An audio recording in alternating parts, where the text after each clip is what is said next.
It is time for State of Play this week, and back with us are Stephanie Hansen from the law firm of Young, Conaway, Stargett, and Taylor. Spiros Mansavinos, who is a part of the Mansavinos group, is with us as well, and Mark Eichman is right over there. All right, everybody, I know we have election withdrawals, but let's keep it going just a little bit longer. What are we going to look forward to from Chris Coons, who's going to become a U.S. Senator in just a couple of days now? Mark, I know you've been following this very closely. Yeah, I think it'll be interesting to see how he kind of lines up and sets himself up in working with a much more Republican Senate than Senator Kaufman worked with. And it'll be interesting to see him compared to Senator Kaufman. Chris Coons, who's got 4 years now. Senator Kaufman had 2 years and knew he was out, right, so he could kind of just shoot all of his ammunition and really take a stand, not worrying about where it would put him come the election. So it'll be interesting to see how that dynamic changes and how Chris can work with the other side. Yeah. Spiros, do you think Chris Coons can get things done like he's promised? Well, I think, the Senate was deliberately established to be the more deliberative chamber in the federal government. I mean, unlike the House, which is the entire House is up every 2 years, the Senate was established to provide some stability, to balance that. It's going to, I think, take some time. I mean, the Senate is really based on a system of seniority, and I think, it's going to take some time for Chris to learn the ways of the Senate. It's going to be a deliberative process, and I think, come 4 years time, he will have, learned its ways and start to get things done. A lot's going to depend on, the president's agenda for the remaining 2 years, what happens in the Congress, now it's controlled by Republicans, and it's going to be a very interesting dynamic between the two institutions, and Chris will, will find his way in there. What would you like to see Chris get started with immediately in the Senate? I don't think that it's going to be a good idea for him to get started with anything immediately in the Senate. I think it's going to, at any time you're the new kid on the block in a new established chamber, I think that you have to spend some time building friends, making friends and building bridges. And I think he's very good at that. And I think that they are going to see in a short time that he's extremely bright, he's well-spoken, and he's senatorial. Right. All right, well, I guess it's time to say goodbye to Christine O'Donnell, but the question is, for how long? Are we going to see her on television? Are we going to see her running for something in 2 years? What do you guys think?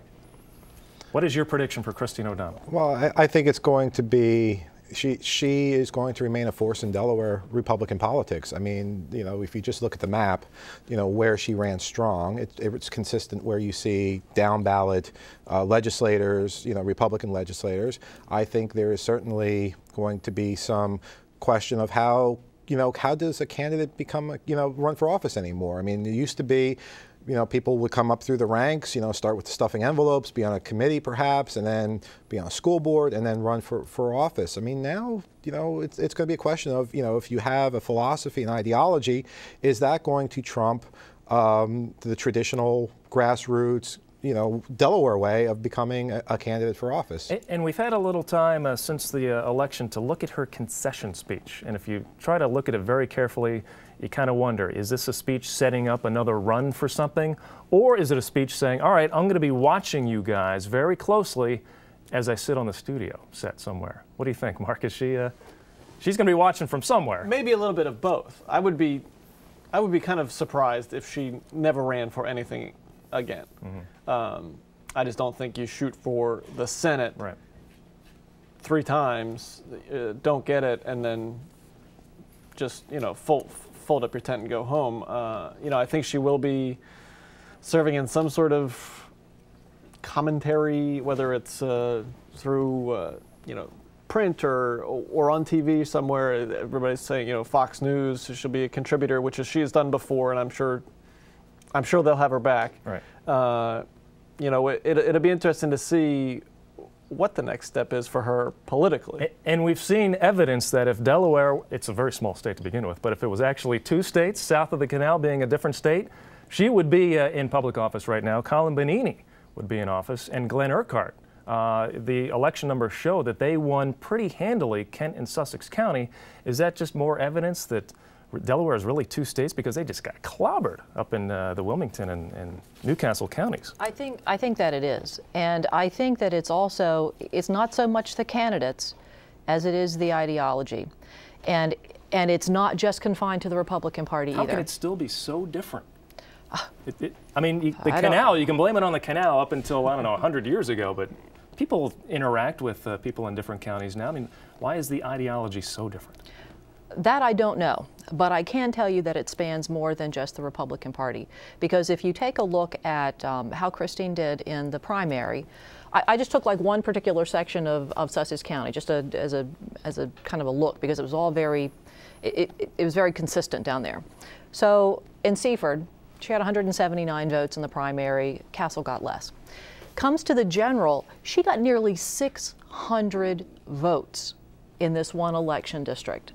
From 178 in the beginning down to 600. If you took all of the Republicans that likely came out there to vote in that election district, that's only about 300, okay? So half of her votes came from non-Republicans. That's a real signal to the Democrats in Kent and Sussex County of Christine O'Donnell and the whole Tea Party and these issues. This is not a Republican Party issue. This is a more populist issue than that. And I think the reason that the Democratic Party isn't really focused on that perhaps right now is because we're so heavy weighted in New Castle County. Because if you take all the votes that could come out in Kent and Sussex County, that still is about a third of what comes out in New Castle County. So it's so heavily weighted up here, the Democrats aren't focusing on it. They need to, because like I said, this phenomenon is not a Republican Party phenomenon. It is multi-party. It's a populist phenomenon. Does it come down to economy, though? Because if you had Democrats campaigning on cutting taxes and reducing spending, do you think that it would shift over and those who downstate did vote for Christine O'Donnell, who weren't Republicans, would then back a Chris Coons?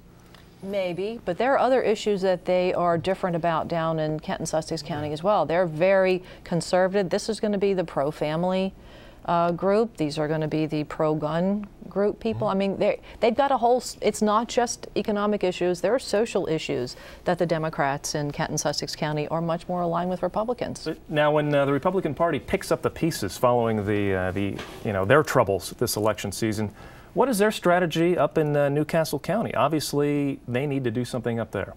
What do they do? Well, I think you're also saying that it depends on who the candidate is. I mean, there are Republicans who ran unopposed. There are Republicans who won in New Castle County as well. So, you're looking at voters taking a look not only just at how campaigns are run, but at the individuals, especially at the local level. They're knocking on your doors. You get to see them at civic association meetings. So there's a personal connection. And I think once you get into office, incumbency certainly plays a big role. Mm-hmm. And then again, it's the familiarity factor. I mean, I think the top of the ticket had, I don't want to say it was different, to say the least, but I mean, in terms of the attention. But once you got down ballot, there were pretty much very traditional races being run. And again, it's based on, hey, I know him. He helped me with a problem. She helped me with, something with the roads. It's a very, very personal thing then. And Mark, we've seen that the Democrats have had a pipeline, a farm team, if you will. Who is on the farm team in the Republican Party? I mean, Colin Bonini. I think they think highly of Colin. But beyond that, who are some familiar faces in the Republican Party that people up in New Castle County can relate to? Well, I think the one name that always is mentioned is Charlie Copeland, somebody who ran unsuccessfully for lieutenant governor against Markell with Bill Lee. Somebody who's kind of been commentating, blogging on political issues from a Republican perspective. He'd definitely be a name. Charlie Copeland has really been the man behind the curtain, is what I see. Right. The names that I'm hearing now, I think we're going to hear more about, are Tom Kovac and Bob Ballahura. And Tom was one of the folks that did get sunk by the anti-Christine vote that came out in his district, former state representative. Should also mention Greg Lavelle. Yes, who Greg did Lavelle. who did very well in a northern New Castle County district, surrounded by, if you look at the map, surrounded by almost entirely blue, and his district, chose him as a Republican. He's somebody who kind of has the reputation of being able to sort of work both sides while sticking to his to his Republican beliefs. Exactly. All right, and moving on briefly here, Governor Markell has been in China. Is that a good thing? I remember when Governor Minner made trips, it wasn't a good thing. How is this playing out? Are we okay with him going so far away? It seems like he has a pretty good agenda. Well, there's a difference in the way it came out, which is part of the Markell administration's proactive understanding of sort of the PR game, and understanding that announcing a trip before the governor leaves is important. Yes. Rather than saying, which is what happened when Governor Minner went. You were where? Even if it was a legitimate trip, when she went to Germany, it was announced after she was there. The governor's in Germany right now. It was like, oh, well, when did she leave?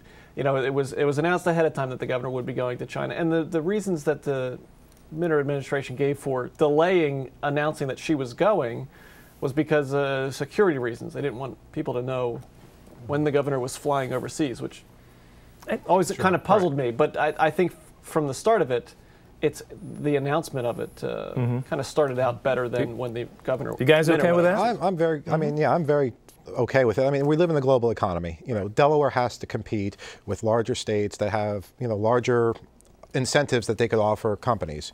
And if one of our advantages, again, is our size and our geography. So being able to share this with, prospective businesses that might have an interest in coming to the East Coast, right smack dab in the middle of the East Coast, we have a very accessible government. We can move quickly. These are advantages we have to have to use if we're going to be competitive in a global economy. So yeah, I'm very good with it, and I hope he is successful. Stephanie, do we have a consensus? We're okay with the governor making a little field trip here? Oh, absolutely. Yeah, China's becoming quickly the 800-pound gorilla in the room, so we need to make sure that we're very familiar with him. It's a lot different than him flying to an island in the Caribbean. Exactly. Yes, not exactly the place you would go for vacation. No. China.